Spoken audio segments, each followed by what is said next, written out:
Hi and hello, and really nice for you to join us. Do you like to be called Professor? I do. Emma's fine. Emma's fine. Okay, so I'm really pleased and delighted to introduce Professor Emma. Is it Johal? Johal, yeah. Johal. So who I was just going to say is very learned, and that sounds actually quite precocious, and I don't mean it, but I'm sort of blown away by all your credentials and all the experience that you're bringing to us today. It's great. Would you like to explain to people, Emma, what you do, and also all your affiliations with all your your educational status? Yeah, so essentially I'm a trained dentist and then specialized as an orthodontist and then specialized as an academic. So I work for Queen Mary University of London and as a professor and as an NHS consultant for Barts Health Trust.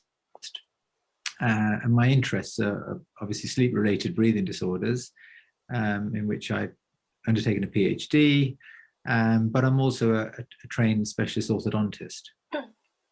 Right, thank you. Sorry, I am flustered now, so I'm just going to cool down, and I'm really sorry. And I need a fan in here. So you might watch this later when it's winter, and you wonder what on earth we're whistling on about, but we're going through a big heat wave at the moment, aren't we? We are. So anyway, it's really interesting because I didn't realise that people actually studied sleep in the way that because we've done a lot on sleep because we know it's so popular for our community, and we're generally always talking about sleep hygiene and how to have a better night's sleep, but very rarely do we talk about actually sleep apnea and the structure, the physical side of it all. So this will be really interesting. Yeah, and I guess I suppose as an introduction, it's worth saying that there are an overall global term which we use called sleep-related breathing disorders, and these are essentially conditions which have in common where an individual goes to sleep and their sleep is consequently disturbed, and it could be at one end of the spectrum that they have what's called simple snoring, although we all know there's nothing simple about it. And then at the other end of the spectrum, the airway actually obstructs and they have something called obstructive sleep apnea, which we have now really come to appreciate has quite significant healthcare aspects for patients. And I just, I think, and we've spoken obviously a couple of times before, and it's really, everybody always laughs about people that snore, but I think what came out is the fact it absolutely isn't any laughing matter at all. No, and I guess probably people have this sort of overview of it because it's so common. It's a given that people snore, and particularly males have a higher predisposition to it. But what we also know is that for an individual that snores, it might be for them that they go to sleep, they have a good night's sleep, they wake up in the morning and they feel reasonably refreshed. But their partner or indeed their family members are all affected by this really loud disruptive snoring, which then has sequelae because it could potentially have impacted on that individual's sleep quality as well, which often patients are a little bit unaware of. But in terms of the sort of wider world, it has a significant impact on their quality of life. So for these individuals, traveling becomes a real challenge. And things we take for everyday, givens, i.e. going on holiday, becomes quite an issue for these patients because they're conscious of not only disturbing their partner, whom they often don't share the same bedroom with because it's so disruptive, but actually other people as well, and getting complaints. So they become very, very self-conscious of their condition. And I think, as you mentioned, for lots of people, it actually is very expensive going away on holiday because they end up having to book 2 bedrooms because they can't sleep together.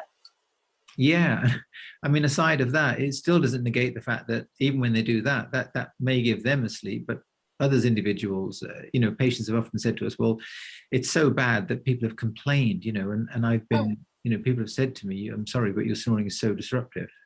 Can't you do something about it?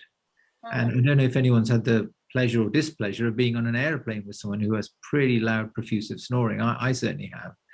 And you kind of, become slightly more sympathetic to their plight, but equally, it's human nature to worry about what affects you. And if you haven't had a good night's sleep, you're certainly not going to be in the best of moods in the morning.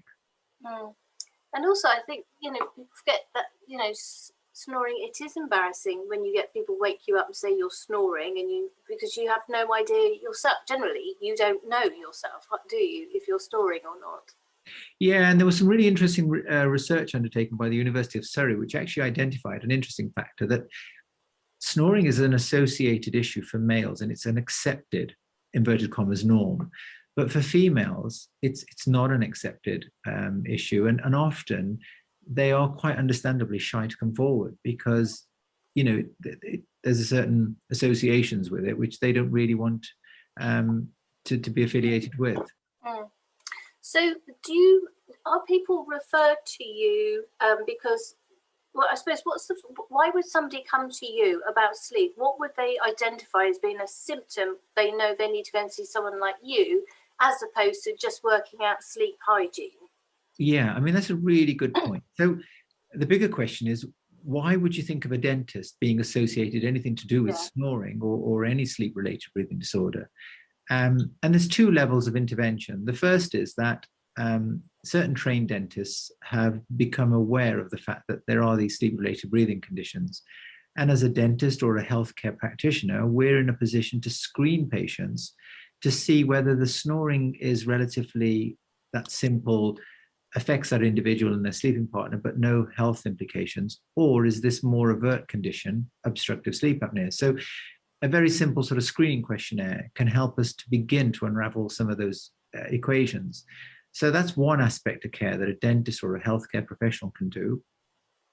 The other, perhaps more important, is the treatment that we're able to offer. So we don't completely understand why people snore or why their airways close and they obstruct at night. But what we know that happens is that there is a narrowing in the back of the airway, at the back of the throat. And this narrowing is quite unique in humans because that part of the airway doesn't have a bony structure to hold it in place. So it's a very collapsible tissue. And the analogy I often run to patients and clinicians alike is to think of the upper airway as like a party balloon, long and thin and very collapsible.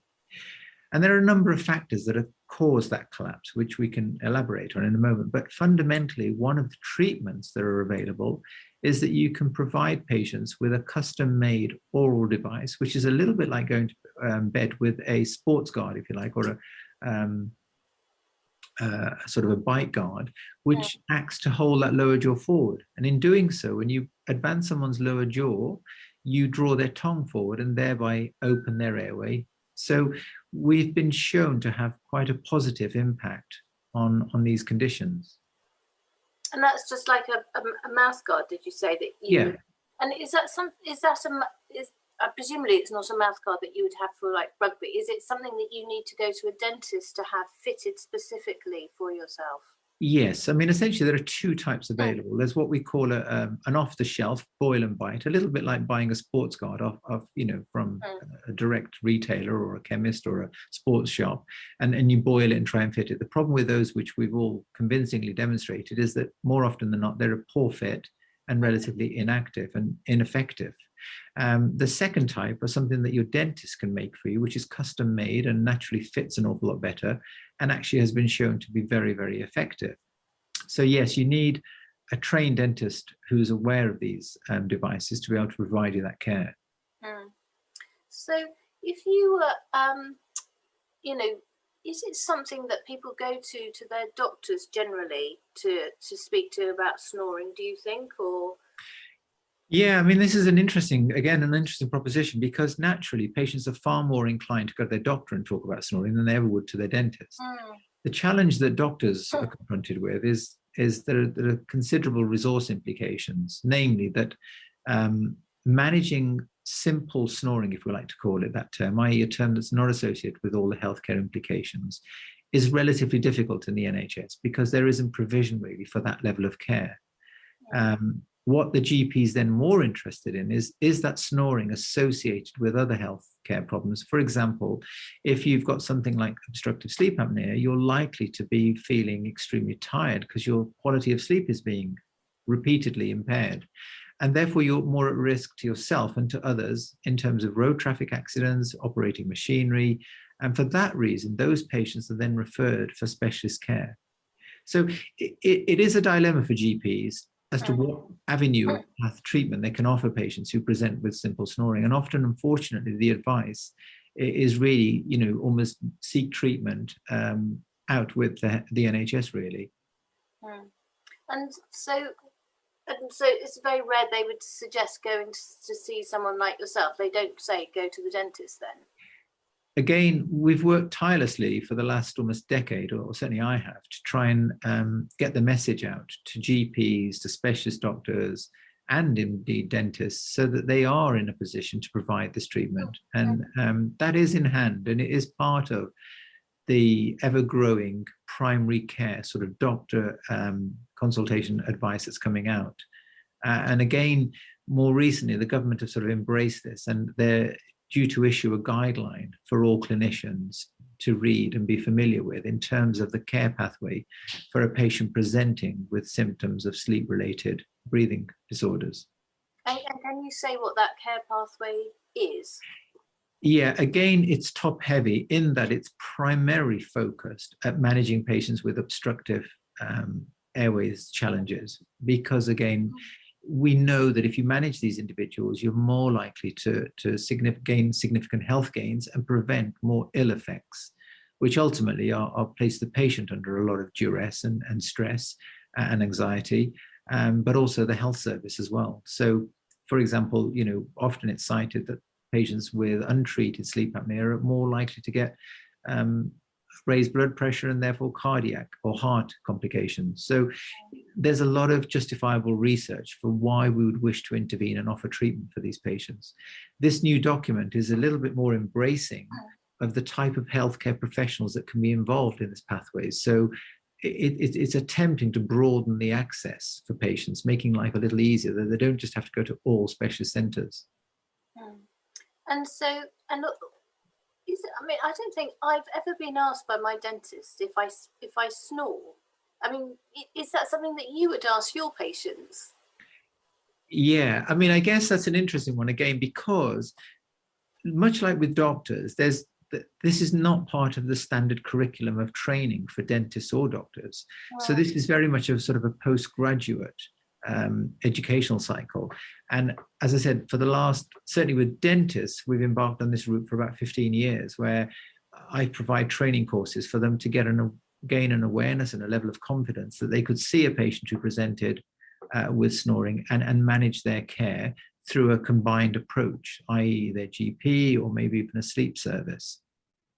But it requires that additional training. And so there are probably a good geographic spread in the UK of dentists that have had the receptive training, but your dentist may not be asking you this question. So if your partner snores and there's a problem, it is a good idea to get them to either go to a dentist or a doctor to start checking that there isn't some underlying serious health issue, I suppose. Yeah, and potentially, most patients, unfortunately, we don't make the association between poor sleep and the sort of tiredness that embraces these patients subsequently. So yeah, there's certainly a lot of scope in the UK for us to be screening more patients with snoring and trying to eliminate the risk factors in these patients. So there was an extremely good national survey that was undertaken, and unfortunately it identified that there was a significant proportion of patients who were at risk of having sleep apnea, but relatively undiagnosed. And therefore those patients not only present a healthcare challenge to themselves, but to others as well. And what makes you more prone to having sleep apnea? Yeah, again, that's received an awful lot of attention. So the one thing about this sort of upper airway, this party balloon scenario that I was painting, is that there are a number of underlying conditions. So for example, some patients genetically are more prone to having a narrowed airway because their jawline could be such that the airway is somewhat constricted, because their lower jaw in particular might be recessed or set back. That can make these patients more vulnerable. In others, often, as we quite rightly cite, the fact that males tend to be more predisposed, That partly is attributable to the fact that males predominantly deposit more upper body fat. So our neck size is larger, and consequently any fat deposition in that neck constricts that already narrowed airway. And then there is sort of the compounding, or what we call aggravating factors. So sleeping on your back, for example, invariably leads more patients to snore because the weight of gravity on your tongue is such that it falls back and tends to want to cause some obstruction, either complete or partial. Weight gain, obesity, which sadly is on the increase, again, in males, more likely, that fat is deposited around the airway, constricting the patency of that airway. And so these sort of, and alcohol is another very commonly associated individual. It's interesting because most patients will tell you, yes, actually, if I drink alcohol, I snore more. And the reason for that is very simple. Alcohol is a muscle relaxant, and the only thing that keeps your airway open at night is muscle tone. So if you drink alcohol, you sort of negate that protective mechanism that we're all born with, and consequently your airway is more prone to snoring or in fact collapse. I'd heard that people start snoring as they get older because of the muscle gets weaker. I mean, that clearly is because the muscles relaxed, and is that one of the things that ages? So that's an interesting finding. I mean, that there is a fact that with increasing age, you become more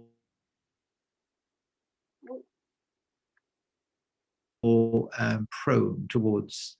Another thing that changes quite considerably, and unfortunately against females, is that premenopausal females have a higher muscle tone in those protective muscles.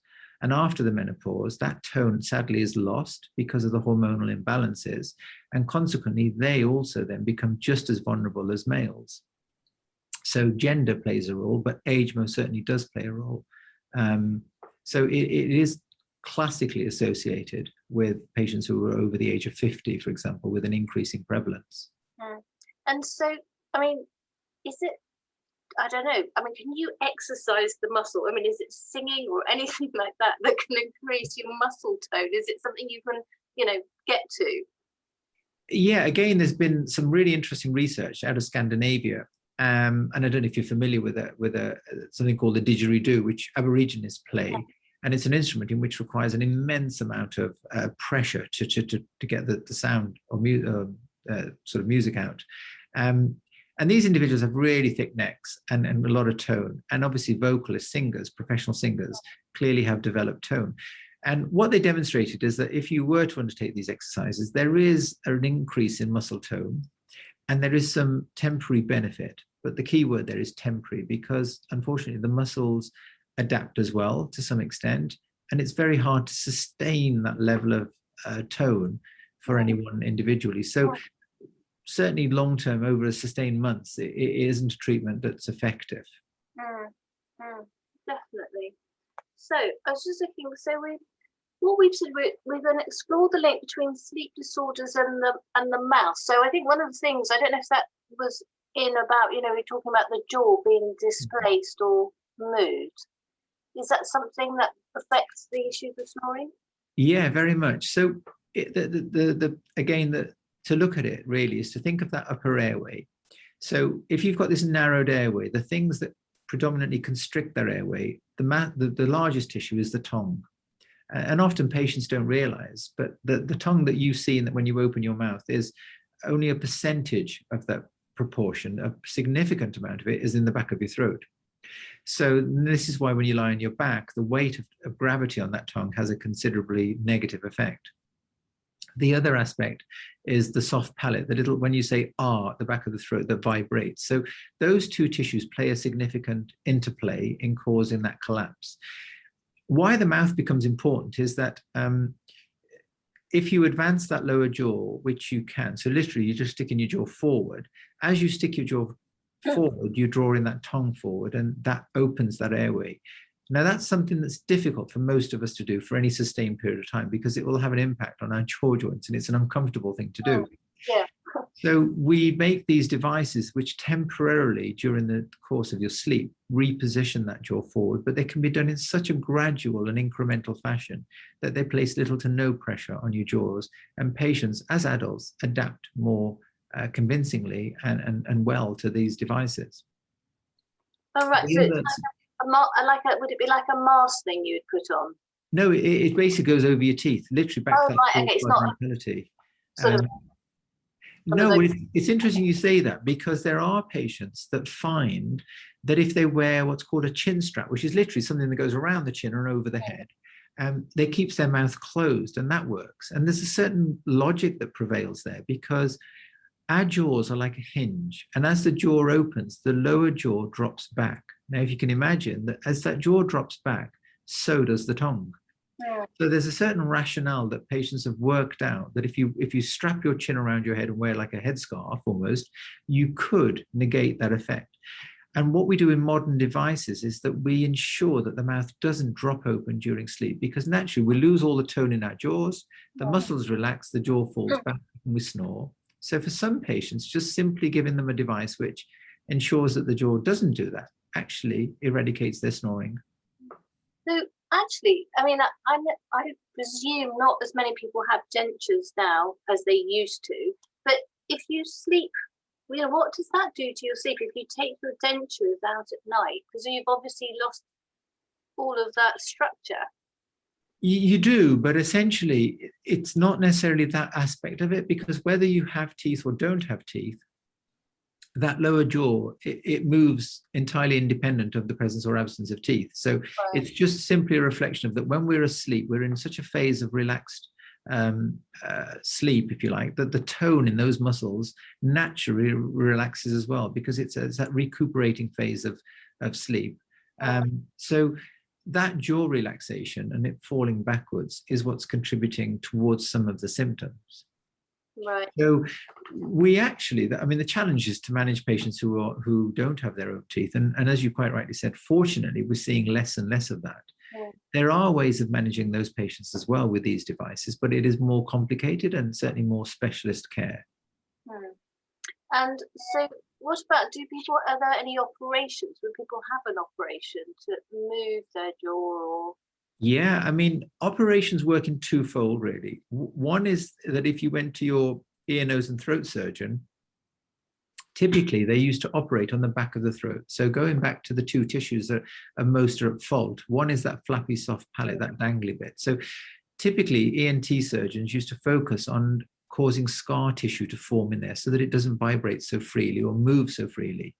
The results are variable. So in the short term, which is anything between 3 to 6 months, they seem to be reasonably impressive. However, beyond that time period, there's a certain degree of adaptation that takes place, and the patient unfortunately starts to snore again. The other type of surgery is hard jaw surgery, where predominantly the aim is to address the fact that the jaws are settled further back. So, for example, if you have what's called an undershot lower jaw or a smaller lower jaw, and your top teeth, therefore, by nature, protrude, advancing that lower jaw surgically can open the back of the throat and back of the airway. Unfortunately, again, on that level, it's quite an advanced level of surgery to go through. And the effects, again, are in the short term, let's say 9 to 12 months, pretty impressive. So certainly patients report benefit, significant gains. Beyond that, though, they start to see, again, a relapse and a return of their original symptoms, which is a great shame, because it makes every bit of sense that if your jaw is set back, your airway is going to be more constricted, you advance that lower jaw surgically, and therefore the airway should breathe better. Unfortunately, though, the airway is so adaptive and so multifactorial that other factors perhaps come into play, which is why, sadly, these patients end up still resorting back towards their standard care of treatment, which is either an intraoral device, which is holding the jaw forward, or if you have moderate to severe sleep apnea, which has been diagnosed from a sleep study, then you're typically offered a machine which is called CPAP, and it's basically stands for continuous positive airways pressure. Okay. And essentially, the easy way to look at that is it's a machine which works like your Hoover, but in reverse. So a face mask goes over the nose and mouth, and it forces air in to the back of the throat. And if you go back to the scenario or the analogy I gave of the party balloon, if we all know that if we blow air into a balloon, we inflate it. And that's all this machine does. It simply inflates the back of the throat so that it can't collapse. But then I suppose that, I mean, that's really important, because at the end of the day, I mean, you can die or you can suffocate, I suppose, can't you? If you're not getting that, well, if you're not getting oxygen, then obviously you're going to suffocate. But yeah, I mean, what these patients become very, very good at doing, because these conditions are often long-standing, they learn again to adapt. They manage on lower levels of oxygen because their airways are obstructing again and again and again throughout sleep. Their oxygen levels in their blood supply are depleting. That immensely puts pressure on their heart, so their heart rate tends to go up. So they're pumping more blood around to get the little bit of oxygen they've got into their system. And therefore, there are all the sort of ill effects of that process. So the treatment really is directed at trying to normalize the amount of oxygen that's going back into the lungs and therefore into the body, and therefore lowering that burden of care that's therefore maybe required.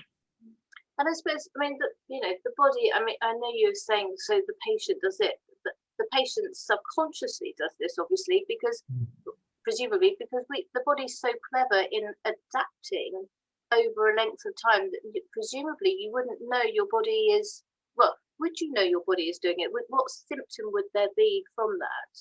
Yeah, I mean, again, I mean, that's an interesting one, because what tends to happen is patients learn to adapt and cope, but invariably they've placed an immense amount of pressure or stress, let's say, on their heart, to the point that it's causing cardiac ill effects. So their blood pressure could start to rise, for example, and they could end up with some cardiac or heart problems.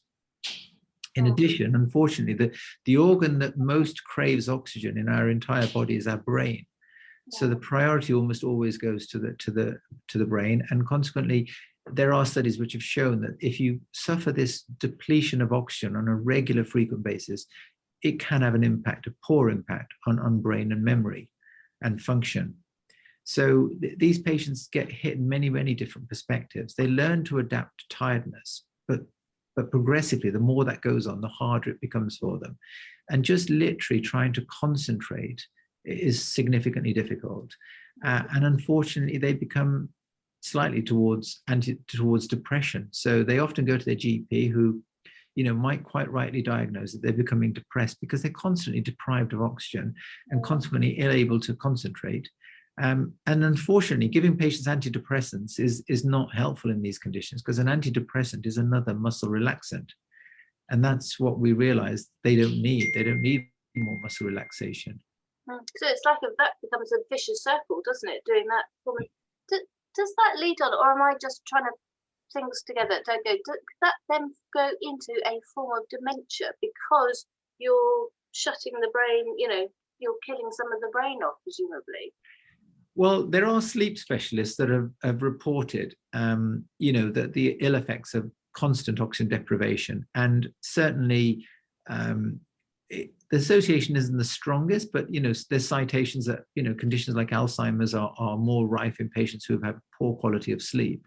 But we know that sleep itself is such a crucial need for us. It's something we don't need, but it's an absolute essential, if you like. And as you talked about sleep hygiene at the beginning, often when you go to these clinics, the focus of the sleep physician, quite rightly, is to try and get an understanding as to how your day-to-day occupation might be impacting on your ability to sleep. So somebody, for example, who's had a newly born child is clearly going to suffer some degree of sleep deprivation, because unfortunately the little one needs feeding on a regular basis and wakes up. And that, accepting that condition, this is more of a chronic condition which goes on, these often undetected, these sleep disorders. And patients learn to live with them in a way. They kind of associate it with age per se. And it's often when you treat them, I mean, I've had patients say to me, gosh, I feel like I'm born again. I mean, I've never had this level of energy or vitality. I just accepted that I was just always tired. And I hadn't made the relationship between the fact that I'm not sleeping well at night and the fact that I'm physically exhausted in the day. So, and yes. So I was just going to say, makes sense for some of the things that we're saying is look at the sleep disorders and symptoms which we've kind of we've gone through. So and the symptoms, they can go on and on, as you said. The more sleep deprived you become, the next symptom you get, and you end up treating the symptom, and the actual cause, which is because you can't sleep, is sort of much further, is so much further away, isn't it? Yeah, I mean, so it's just worth saying that patients, not every patient who has snoring has sleep apnea. No. Or a more severe condition. So in terms of percentages, roughly around 40-45% of the UK population, there is snoring, habitual snoring. Fortunately, the percentage of patients with severe sleep-related breathing disorders is in the lower percentages, the sort of 5% and around that sort of, maybe even slightly lower if you're talking severe sleep apnea. So there is this disproportion, which is fortunate because obviously that lower group is more vulnerable.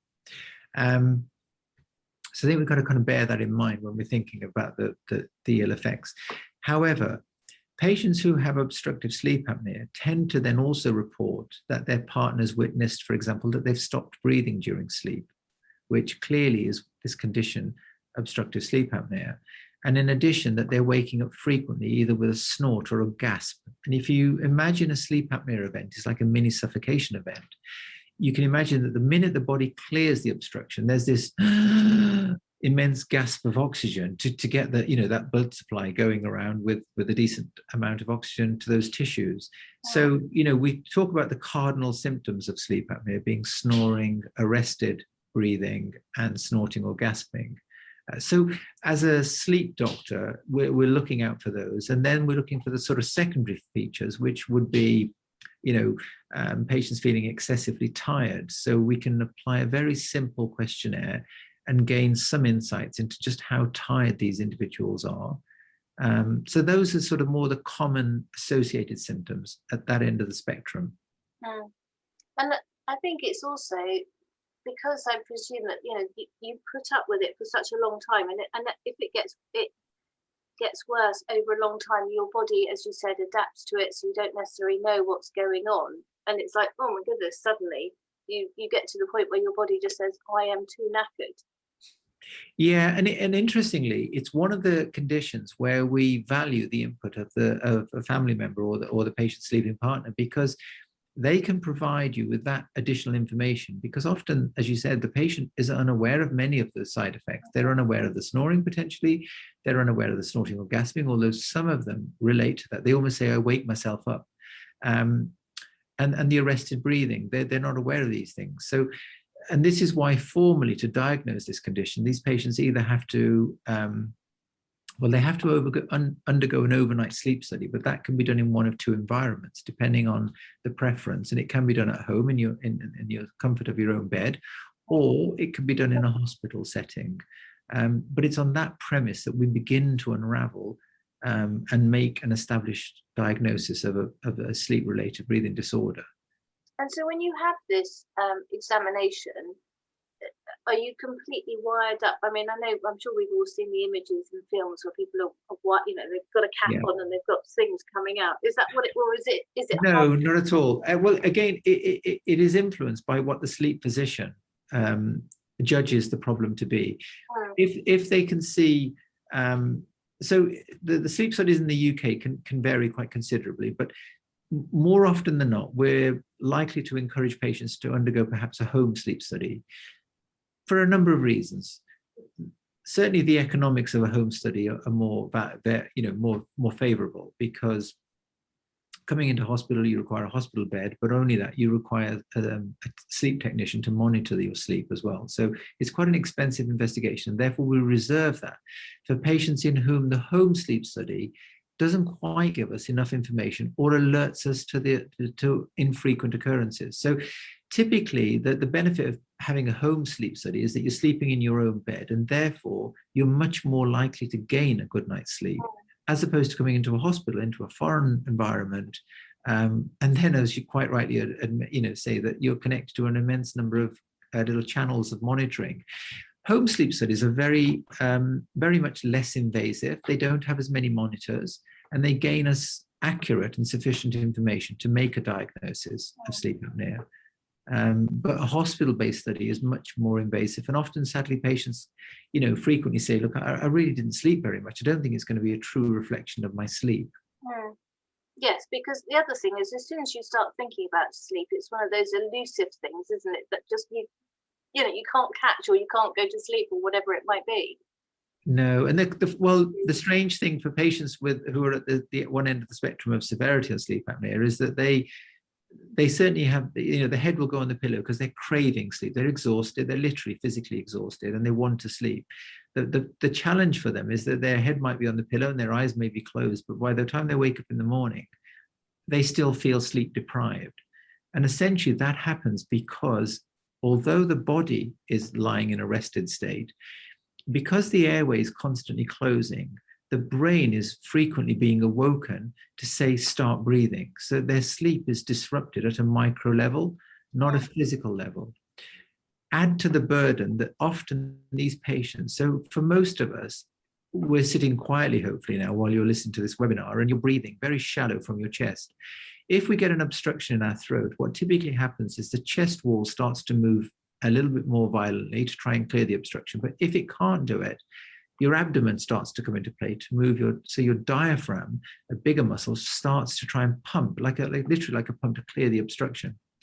The byproduct of the abdomen coming into play is that it puts pressure on your bladder. So not infrequently, these patients will say to you, well, my sleep's really disrupted because if I do keep my head on the pillow, I wake up in the morning feeling exhausted, like I haven't slept, or I'm frequently waking up in the night to go to the toilet to pass water, but often I don't need to. So it's physically and mentally disrupted. And therefore, it's not a surprise that they're absolutely exhausted. Yeah, no, definitely. I always forget to ask if anybody would like to start posting questions now to Amal, please do so. Now would be a great time. And I'm sorry, I should have posted if you wanted to. So you can find the questions at the bottom, a Q&A. If you guys just post a question there, then I can ask Emma on your behalf. The other thing is,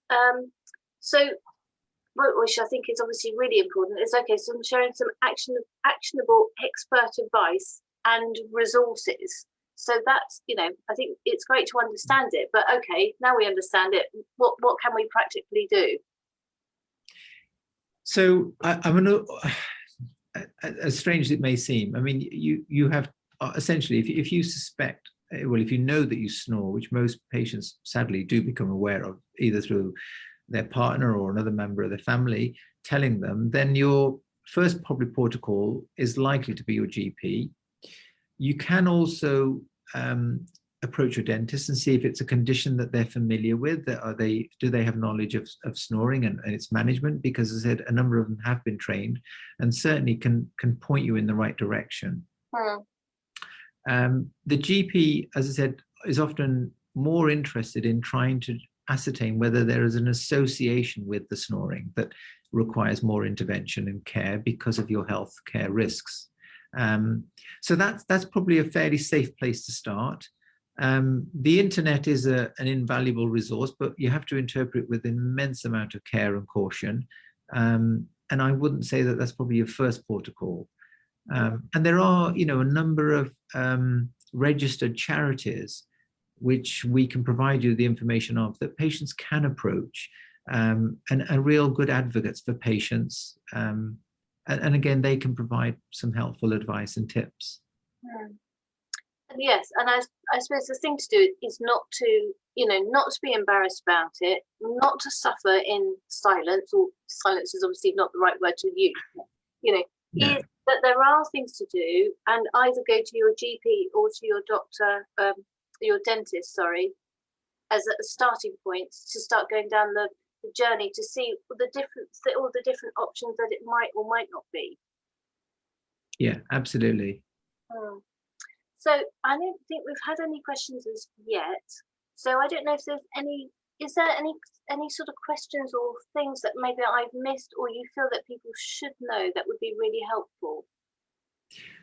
Well, I think really the crucial kind of things are for patients that, as I said, do snore, but have also these associated symptoms that they've picked up from their partners. Those kind of patients, we would certainly say or implore to maybe seek more medical advice. So if for example, you've been told that you stop breathing, or you're constantly waking up, snorting or gasping, or you yourself feel excessively tired and you can't explain it for any other reason, i.e. it's not your job that's causing you to the loss of sleep, or other family circumstances which have changed, these patients would be what we call priority patients that would require a further evaluation and some professional input.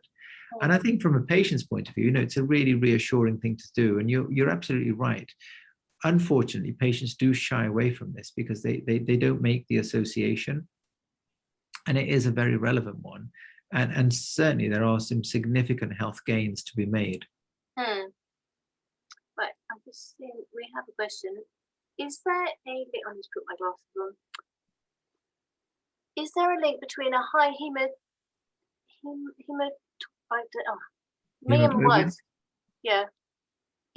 level and asthma with low SpO2 levels during sleep? So that's probably slightly out of my zone of specialism. So I'm not a sleep physician, but a high hemoglobin or a high blood cell count can sometimes happen. We see this sometimes in patients who, for example, go to altitude. So at altitude, it's the easiest way to look at this is that the part of our within our blood is a cell which carries the oxygen, and to carry oxygen you need hemoglobin in that cell. But the key ingredient is the amount of oxygen that it's got. So if there's, for example, if you're climbing at altitude where the oxygen levels are low, the body naturally responds by raising the number of those red blood cells that carry that hemoglobin, so that your body can become more efficient at dissipating that little available oxygen. Asthma sufferers are in a different league because they have challenges in terms of not the arrival of the oxygen at the lungs, but the exchange that takes place within the lungs to get their blood oxygenated. Okay, next one. I have a small jaw, and the sleep clinic doctor said this was to blame for my sleep apnea. I was overweight, but have lost 6 stone. That's very good. But I'm still using the CPAP machine. Yeah. Is it possible the jaw guard would work better than the machine? Also, my children all have small jaws and they snore too. 2 of them have sleep issues. Is it possible that this passes through families, and could this possibly be affecting their sleep, or does it not pass through families? So that's an extremely, well, firstly, congratulations on losing the 6 stone. I mean, weight loss most definitely helps the situation and the management. And it's part of our first strategy, what we call behavior modification therapy. So that's great news. Secondly, in answer to your question, yes, there is a stronger genetic tendency for patients who have this smaller lower jaw for it to perpetuate through other family members. Thirdly, is that a contributing factor? Well, it could well be. It's one of the factors that we have associated with the occurrence of this condition. As I said, CPAP, which is what you're currently using, is the gold standard for managing patients with essentially moderate to severe levels of sleep apnea and extreme tiredness. Now, the option of an oral device always exists, but it essentially relates to how severe your sleep apnea is, and more perhaps importantly, how well you're coping with CPAP. Because if you're coping with your CPAP machine very well, then we would always employ you to stay in that treatment modality. If, as many patients unfortunately find, they struggle with that care, then we'd much rather they were treated with an oral device than left completely untreated. So it is something that you can speak to the sleep clinic about, and it's certainly something that you can explore. Unfortunately, while CPAP care is provided under the health service, oral devices are presently not funded, and that may well change with the new guidelines, but I can't say with any degree of certainty at all. So unfortunately for patients, that they end up having to pay to have those oral devices made. It seems such a shame when it's such a critical health issue or concern, isn't it? And how detrimental not having good sleep is on all of us. It is, and particularly for patients with, the diagnosed sleep apneas, we really don't want them left untreated for a multitude of reasons. But there are clinics in the UK that do provide this. under the health service, but they're very, very limited, I have to say, unfortunately. But it's something that we're working towards changing if possible. Okay, another one. My mum snores, but she says she sleeps well. She does get up once in the night for the toilet. I also snore, but don't need to get up in the night, but extremely desperate for the toilet on waking. Is snoring hereditary?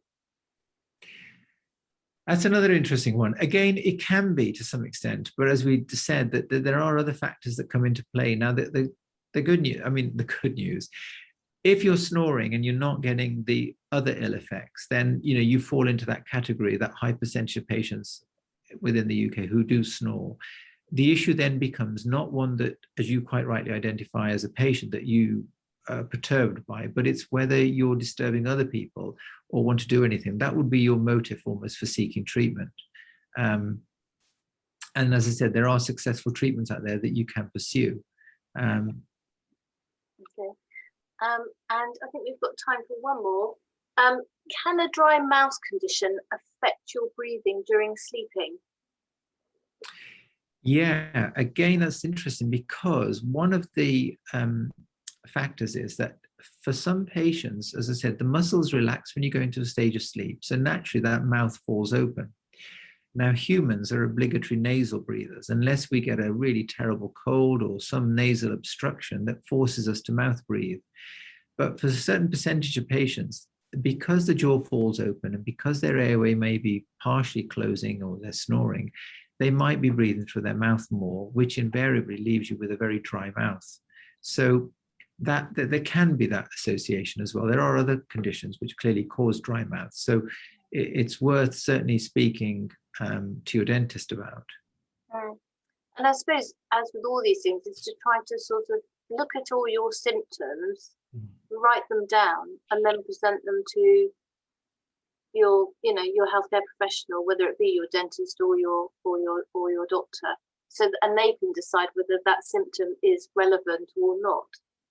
Yeah, and I think that's really important. And this is why I think for any patient with, let's say, the complaint of snoring, they speak to their family members and certainly their partner to help contextualize just how disruptive it is and whether there are associated symptoms with it, because that helps you figure together what's going on. And then you can present a clearer picture to your doctor or stroke dentist and say, well, yes, I do snore, but it's confirmed that there's no, I once my head hits the pillow, I seem to be out for the count until I wake up in the morning. And, whether you wake up feeling refreshed is really important, or whether you're waking up feeling completely jaded and tired.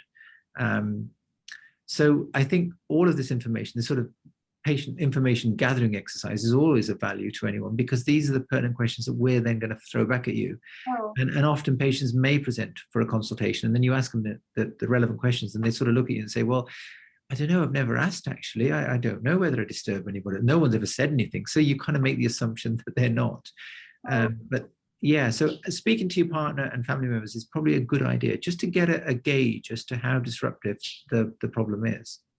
And actually, it just crossed my mind. Is if you have sleep apnea, is it something that you have a problem every night? I mean, so some days you might snore and some days you don't. So that means you don't have it. Or do you know what I mean? Is it continuous? Yeah. I mean, on balance, so assuming all other things are equal, that, your job, your occupation hasn't changed, or your family circumstances haven't immensely gone through a change, then on average, these patients, these are lifelong conditions, unfortunately. So, they might vary night to night. So not an unusual occurrence for me. So a patient may present and show me a phone app and say, look, I've recorded my sleep over the last month or two, and this is a typical characteristic pattern I'm observing.